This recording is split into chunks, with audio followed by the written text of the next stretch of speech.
The overall goal of the following experiment is to prepare microfabricated channels to study spontaneous confined cell migration.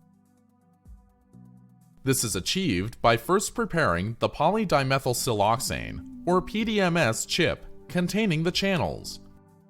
As a second step, the channels are coated with fibronectin or another coating substrate, which allows the functionalization of the device. After several washes, dendritic cells are loaded into the microsystem to study cell migration.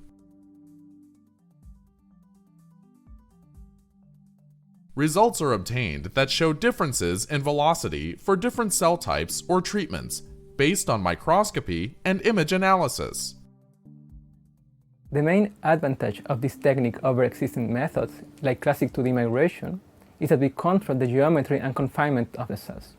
Generally, individuals new to this method will struggle because of the precision needed to achieve every step.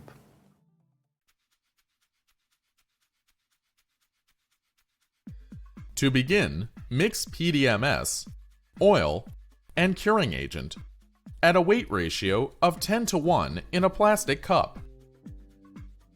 Mix both compounds thoroughly.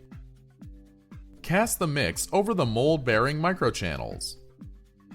The total height must be between 0.5 and 1 centimeter. Remove any air bubbles in a vacuum bell jar for 1 hour. Then, harden the PDMS in the mold by placing it in an oven for 2 hours at 65 degrees Celsius. After the PDMS has cooled to room temperature, cut a large piece around the structure.